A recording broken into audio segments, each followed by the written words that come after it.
have a copy of the Inspector General Act here in front of me, and it says, among other things, that it's your responsibility to conduct and supervise audits and investigations relating to the programs and operations of your agency. That's correct. So I'm asking you if your agency has, in fact, according to Bloomberg, extended $9 trillion in credit, which, by the way, works out to $30,000 for every single man, woman, and child in this country. I'd like to know, if you're not responsible for investigating that, who is? At this point, we're conducting our lending facility project at a fairly high level and have not gotten to a specific level of detail to really be in a position to respond to your question. Have you conducted any investigation or auditing of the losses that the Federal Reserve has experienced on its lending since last September? We're still in the process of conducting that review. Until we actually, go out and gather the information, I'm not in a position to really respond to the specific question. So are you telling me that nobody at the Federal Reserve is keeping track on a regular basis of the losses that it incurs on what is now a $2 trillion portfolio? Until we actually look at the program and have the information, we are not in a position to say whether there are losses or to respond in any other way to that.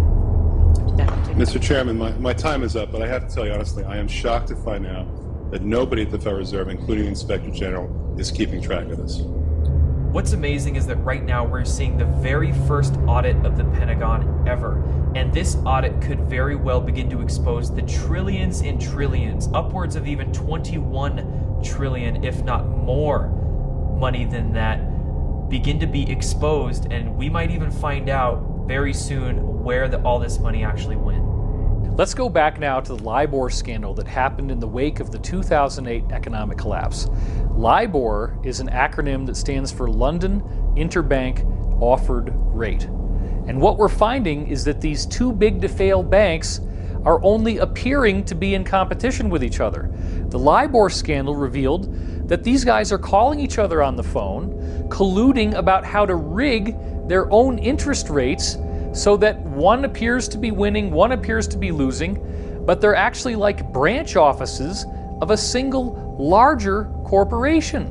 All of the apparent competition, oh, these guys' stock is going down, oh, it's a bloodbath. No.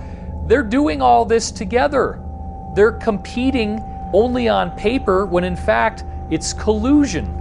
This is financial organized crime on such a massive scale. How can you arrest all the banks? They're too big to fail.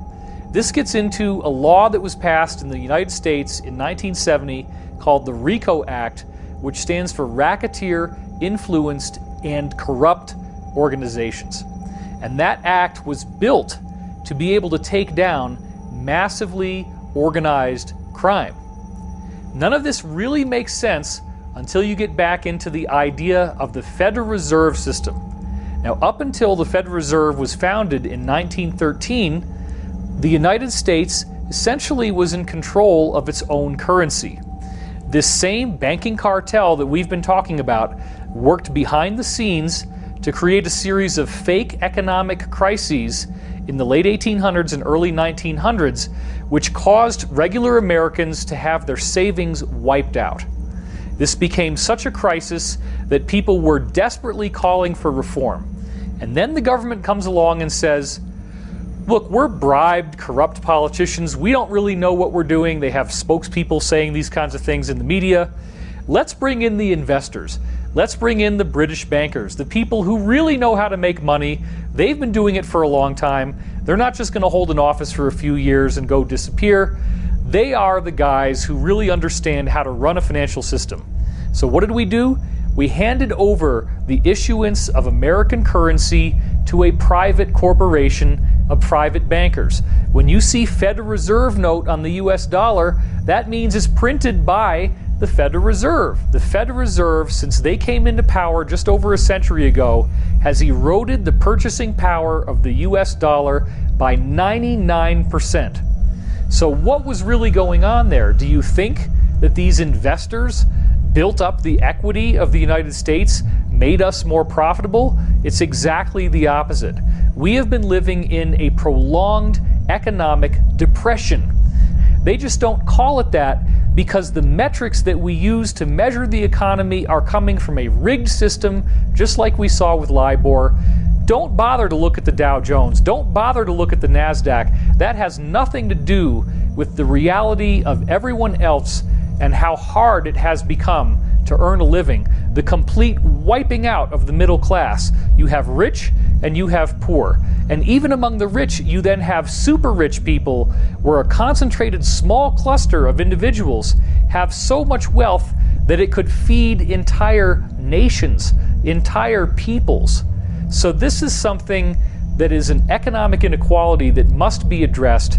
And the only way that we're ever really going to learn this is by a collective, massive understanding.